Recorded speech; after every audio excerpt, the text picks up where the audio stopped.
최강의 다이어트 카니보어 코드 파트 1. 최근 저속 노화니 행성식단이니에서 채식을 권장하는 세상이다. 그런데 과연 채식이 인간에게 적합하고 올바른 식품일까?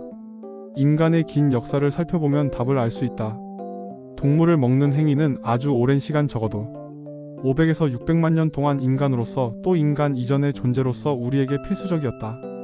약 600만 년 전 지각이 이동하며 환경의 변화가 생긴 후 우리의 먼 조상이 나무에서 내려와 북동부 아프리카의 탁 트인 초원으로 들어간 시기 인간의 혈통은 침팬지와 갈라진 것으로 보인다. 우리 혈통의 가장 오래된 화석은 케냐 북부에서 발견되었으며 연대는 약 420만 년 전으로 추정된다. 오스트랄로피테쿠스 속의 루시라는 애칭으로 불리는 화석화된 여성 육골로 발굴 과정이 고되어 밤마다 캠프에서 연주했던 비틀스의 곡에서 이름을 따왔다. 루시는 인간처럼 직립보행한 것으로 보이며 뇌는 루시의 침팬지 조상보다 약간 더 큰 정도로 추정된다. 뇌의 크기가 극적으로 바뀐 배경은 200만 년 전이다. 뇌를 커지게 하고 우리의 선조를 더 똑똑하게 만든 마법 같은 사건은 무엇이었을까? 고고학적 기록에 몇 가지 중요한 단서가 있다. 250만 년 전 호모 하빌리스가 출현한 시기 처음으로 석기를 사용하고 동물을 사냥한 흔적이 발견되었다.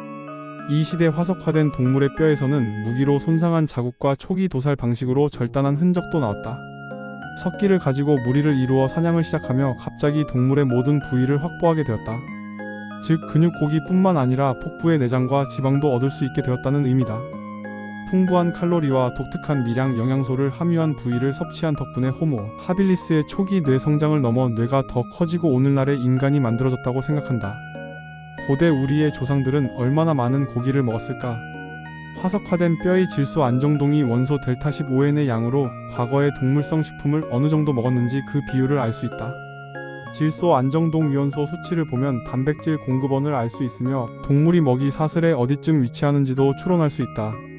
초식 동물은 일반적으로 3에서 7%, 육식 동물은 6에서 12%, 잡식 동물은 초식 동물과 육식 동물 사이인데 네안데르탈인과 초기 현생 인류는 각각 12%와 13.5%로 하이에나나 늑대 같은 다른 육식 동물보다 더 높다.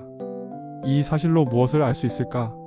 극도로 높은 질소 안정동 위원소 수치는 4만 년 전 호모 사피엔스와 네안데르탈인이 고도의 육식 동물이었으며 식물보다는 매머드 같은 거대 포유류에서 대부분의 단백질을 얻었다는 사실을 알 수 있다. 고고학적 기록으로 살펴보면 인간은 채식보다 육식이 주식인 것으로 여겨진다. 다만 과일이나 일부 채소의 섭취는 사냥에 실패하고 먹을 것이 없을 때 살아남기 위해 부식으로 섭취한 것으로 보인다. 저자가 처음 카니보어에 대해 알게 된 것은 그가 서핑을 가려고 워싱턴 해변으로 차를 몰던 중이었다. 조던 피터슨이 게스트로 나왔는데 팟캐스트가 끝날 때쯤 피터슨 교수는 육류 기반의 식사에 관해 얘기했다. 카니보어 방식이 어떻게 딸인 미카엘라가 평생 겪은 심각한 자가면역 질환을 극복하는 데 도움이 되었는지, 그리고 조던의 체중 감량과 수면 무호흡증, 딸과 비슷한 자가면역 문제를 해결하는 데 어떻게 도움이 되었는지 연관지어 설명했다. 그의 얘기를 듣다 저자는 불현듯 자신의 삶의 방향을 바꿀 만한 패러다임을 뒤집는 질문이 떠올랐다. 그리고 몇 달 동안 문헌을 검토하며 카니보어 식단의 개념을 신중히 고려하고 나서야 시도를 결정했다. 무언가 바꾸지 않으면 습진이 낫지 않을 것을 알았고 약물을 오래 쓰는 점도 마음에 걸렸기 때문이다. 첫 3일 동안 카니보어 방식의 식사에 특별한 무언가가 있다고 느꼈다. 전과 달리 차분한 감정이 들었고 앞으로 다가올 미래도 점점 더 긍정적으로 보였다. 식물 섭취를 중단하자 엄청난 변화가 일어났고 카니보어 식단에 존재할 수 있는 다른 장점에도 큰 관심이 생겼다. 이후로는 그는 여전히 동물성 식품만 먹으며 전에 없이 건강하다. 인생을 매우 긍정적으로 바라보게 되었으며 감정이 안정적이고 깊이 잠든다. 몸이 더 강하고 튼튼해졌으며 에너지가 충만하고 성욕도 왕성하다. 그리고 매일 아름다운 변을 본다.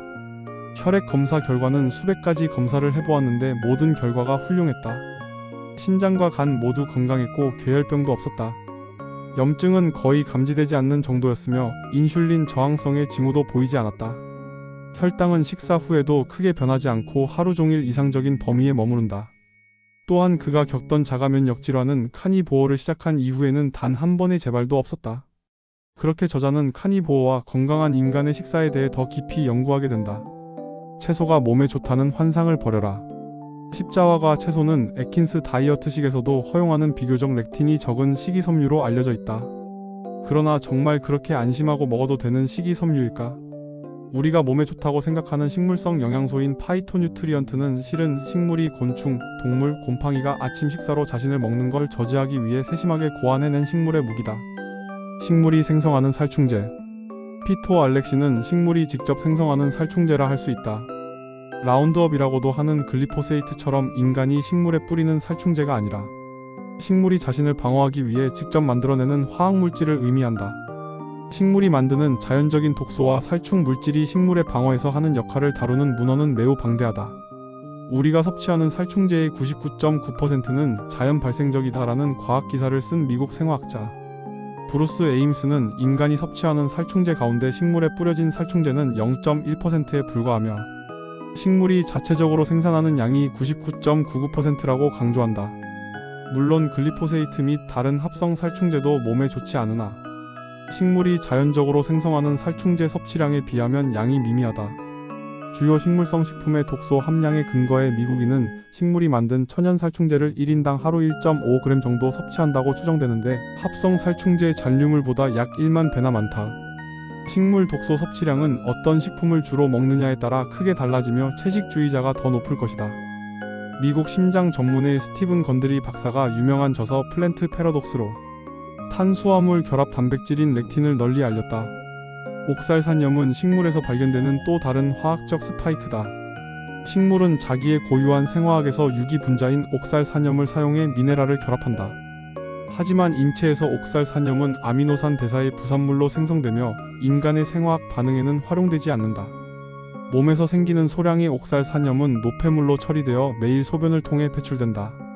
그러나 식물에서는 상당히 많이 생성되며 과하게 섭취하면 인간에게 심각한 병리를 일으킨다고 한다. 현미경으로 촬영한 옥살산염 결정이 모여 형성된 흡사, 바늘 같은 날카로운 결정을 두 눈으로 확인한다면 시금치나 고구마를 이전처럼 좋게 생각하기 어려울 수 있다. 그런 물질이 내 몸속에 있다면 무척 고통스러울 것 같다. 십자화과 채소의 위험성. 잎사귀가 십자 모양으로 자라나는 식물을 십자화과 식물이라고도 하는데 배추, 양배추, 무, 미나리, 청경채, 케일, 고추냉이, 겨자, 콜라비, 콜리플라워 등이 있다. 십자화과 채소가 동물이나 침입자에 의해 손상을 받을 때 미로시나아제가 생성된다. 십자화과 채소는 특이하게도 효소인 미로시나아제에 의해 활성화되면 이소티오시안산염 및 관련 화합물로 전환되는 글루코시놀레이트라는 황함유 화합물을 함유한다. 효소인 미로시나아제가 글루코라파닌의 작용에 생긴 최종 결과물이 설포라판인 건 맞으나 사실 설포라판은 식물이 공격받거나 포식 곤충이나 동물의 조각조각 씹힐 때만 생성된다. 일반적인 싱싱한 상태의 브로콜리에는 설포라판이 존재하지 않는다. 식물의 세포벽에 가해지는 손상에 반응해 방어 화학 물질로 생성될 뿐이다. 초록빛 귀여운 브로콜리 일상에 아무런 사건 없이 평화로울 때에는 글루코라파닌과 미로시나아제가 작당해 설포라판을 만들 일이 없다. 두 물질은 다른 세포 구획에 분리되어 있다가 사슴이 아침 식사로 브로콜리를 잘근잘근 씹어 세포벽이 파괴되면 서로 만나 케미를 터뜨린다.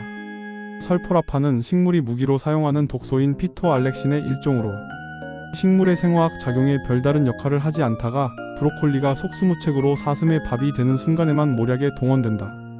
갑자기 폭발하는 위장 폭탄이나 특수 비밀 요원처럼 진짜로 심각한 상황에만 배치된다. 설포라판은 싱싱한 브로콜리에는 존재하기 어려울 정도로 독성이 강하며 그렇지 않으면 산화를 촉진하는 성질이 너무 강해 브로콜리 자체를 손상할 수 있다. 설포라판의 독성이 인체에 미치는 영향은 어떻게 나타날까? 인간 세포 배양 실험에서 설포라판 및 다른 이소티오시안 산염은 염색체 이상 유발 과정에서 DNA를 손상해 염색체 절단을 유발했다. 한 연구에서는 쥐에게 신선한 브로콜리를 주었더니 DNA가 손상되었다. 생브로콜리를 돼지에게 먹였을 때 동결 건조 브로콜리 추출물을 초파리에게 먹였을 때도 결과가 같았다. 인체에서 DNA 손상이 생길 가능성은 아직 연구되지 않았으나 인간 세포 배양 실험에서는 이소티오시안 산염의 부작용이 반복해 드러났다. DNA 손상은 거의 모든 유형의 암에서 주요한 사전 징후로 여겨지며 몸에 많은 문제를 일으킬 수 있다. 더 무서운 소식은 설포라판이 브로콜리에 포함된 17가지 이소티오시안 산염 화합 물질 가운데 하나에 불과하다는 사실이다. 독소 종류가 훨씬 많은 십자화과 채소도 있다. 예를 들어 양배추에는 공식적으로 42종류의 식물 독소가 존재한다. 우리 몸은 설포라판이 독소라는 점을 알며 원치 않기 때문에 십자화과 채소를 먹을 때 흡수된 일부 설포라판은 즉각 해독된다. 분해되지 않은 나머지는 혈류를 따라 순환하며 갑상샘에 흡수되기 위해 요오드와 경쟁하는데 갑상샘 호르몬 생성에 필요한 미네랄인 요오드를 얻는 것을 방해한다. 십자화과 식물의 과다 섭취에서 비롯하는 갑상샘 기능 저하증은 서구화된 사회뿐만 아니라 개발도상 지역에서도 무척 흔하다. 갑상샘이 커지는 질병인 갑상샘종을 유발하는 물질이라는 의미의 고이트로젠이라는 수치스러운 명칭의 물질도 십자화과 식물에 포함되어 있다. 요오드 결핍 때문에 목이 많이 비대해진 환부 이미지를 본 적 있을 것이다. 그런 극단적인 경우는 요오드가 풍부한 음식이 부족하거나 카사바나 십자화과 식물 같은 고이트로젠이 함유된 식품을 불가피하게 먹는 지역에서 발생한다. 하지만 우리가 이소티오시안 산염을 섭취할 때도 비슷한 메커니즘이 작동된다. 또한 카사바는 남아메리카가 원산지인 식물로 영양분이 풍부한 음식을 구하기 어려운 가난한 지역에서 탄수화물을 얻기 위해 그 뿌리를 널리 섭취한다. 카사바의 모든 부분에는 시안화 글리코사이드라는 리나마린 분자가 있는데 특히 뿌리에 집중되어 있다. 시안화 글리코사이드라는 화합물은 복숭아, 살구, 자두 같은 핵과 과일의 씨앗에도 함유되어 있으며 독성이 매우 높다. 리나마린 자체는 독소가 아니지만 효소인 리나마라제와 결합해 시안화수소산으로 분해된다. 청산가리의 청산이 바로 시안화수소산이며 그 이름처럼 아주 유독하다. 시안화수소산을 먹으면 시안화물 즉 청산가리로 빠르게 분해되는데 미토콘드리아에서 이루어지는 에너지 생산을 중단시킨다. 진짜 특수 요원들이 쓰는 무기이며 적은 양으로도 재빠르게 무덤으로 보낼 수 있다. 핵과 과일의 씨앗 같은 다른 식품 속 시안화 글리코사이드도 시안화물로 분해될 수 있으며 과다 섭취에 일어난 중독 사례도 있다. 설포라판이 산화를 촉진해 NRF2 시스템을 활성화함으로써 글루타티온 같은 내인성 항산화 물질 형성을 유도하는 건 사실이다. 설포라판을 투여했더니 단기적으로 항산화 상태가 개선된 연구가 있는데 글루타티온이 더 많이 생성되며 비롯하는 결과이며 설포라판이 직접 항산화 작용을 발휘해 그런 건 아니다. 폴리페놀을 비롯한 다른 식물 분자 역시 직접적인 항산화제로 작용하지 않는다. 산화를 촉진하기 때문에 NRF2 시스템이 활성화되는 것이다. 언뜻 보면 설포라판이 몸에 좋은 것 같지만 자세히 파고들면 끔찍한 이야기가 잔뜩 쏟아져 나온다. 우선 NRF2 연쇄 반응을 유도하는 다른 요인과 마찬가지로 설포라판도 산화 스트레스를 일으키는 독소라는 점을 기억하라. 납을 매일 소량씩 섭취하거나 담배를 매일 조금씩 피우면 더 건강해진다고 생각하는 사람은 아무도 없는데 설포라판과 다른 이소티오시안 산염을 섭취하면서는 그렇게 판단한다. 이러한 물질은 인간을 건강하게 만들기 위한 분자가 아니라 식물이 포식을 막기 위해 사용하는 화학 무기다. 해독 과정에서 NRF2 시스템이 작동하며 항산화 효과의 수혜를 보긴 하지만 가능한 항산화를 촉진하는 모든 물질을 피해야 하며 의도적으로 노출해선 안 된다. 약한 자극을 줘서 우리 몸을 건강하게 만드는 호르메시스에 해당하지 않는가? 라고 질문한다면 다음처럼 되묻고 싶다. 호르메시스는 밀양에 해로운 물질이나 스트레스가 오히려 유기체의 성장에 긍정적인 영향을 미치는 현상이다. 담배가 건강에 이롭다고 생각하는가? 납은 어떻게 생각하는가? 술은? 설포라판도 다른 산화, 독소와 정확히 같은 방식으로 작용한다. 식물에서 나왔다는 이유만으로 몸에 나쁠 리 없는 특별한 화학적 특성을 지닌 마법 같은 물질이라고 왜 다들 믿는 걸까? 저자는 사람들이 호르메시스의 개념을 잘못 이해한다고 생각한다. 호르메시스 개념에 기대어 제노호르메시스로 설명되는 브로콜리나 그 비슷한 식물 혹은 외래분자 섭취를 정당화하려는 데는 두 가지 주요한 문제가 있다. 먼저 설포라판이나 다른 이소티오시안 산염을 호르메시스라고 한다면 담배 연기를 비롯한 다른 건달들도 호르메시스로 쳐야 한다. 십자화과를 포함한 과일과 채소가 풍부한 식단과 식물성 식품이 적거나 없는 식단을 비교하는 여러 중재 연구가 수행되었으나 식물성 식품의 섭취 효과는 일절 나타나지 않았다. 24에서 28일간 진행된 한 실험에서는 참가자를 각각 두 집단으로 나누어 한쪽은 매일 10인분에 해당하는 약 600g의 과일과 채소를 다른 쪽은 훨씬 적은 양을 먹거나 혹은 먹지 않도록 했다. 이 변수 외에는 고기, 빵 약간의 유제품으로 이루어진 일상적인 식사를 하도록 했다. 두 집단의 염증, 산화 스트레스, DNA 손상을 확인하기 위해 여러가지 검사를 시행했으나 별다른 차이가 없었다. 과일과 채소를 엄청나게 먹어도 아무런 효과가 없다는 말이다.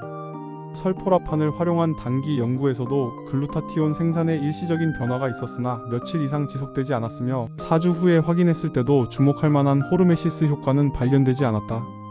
활용 정점은 10주간 과일과 야채를 일절 섭취하지 않은 집단의 산화 스트레스와 염증 지표가 개선된 연구다. 과일과 채소를 제한한 10주 동안 DNA, 혈액, 단백질 혈장, 지질의 산화 손상이 전반적으로 감소한 동시에 항산화 능력이 뚜렷하게 개선되었다. 주류의 건강의료 분야에서는 과일과 채소가 몸에 좋으며 항산화제와 파이토케이컬이 이롭다는 메시지를 퍼붓지만 과학문헌에서는 완전히 반대되는 이야기가 반복된다. 식물성 식품을 섭취하면 더 건강해진다는 과학적 증거가 없으며 항산화 능력을 높이는 데는 과일과 채소가 필요하지 않다. 식물 화합물은 유해하며 DNA를 손상하고 몸 전체의 호르몬 신호를 교란한다는 과학적 증거가 상당하다.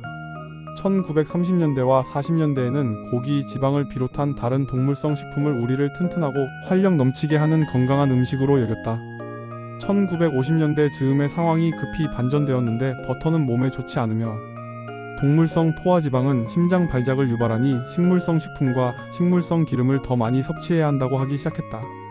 이때부터 이 메시지가 우리를 지배하게 되었다.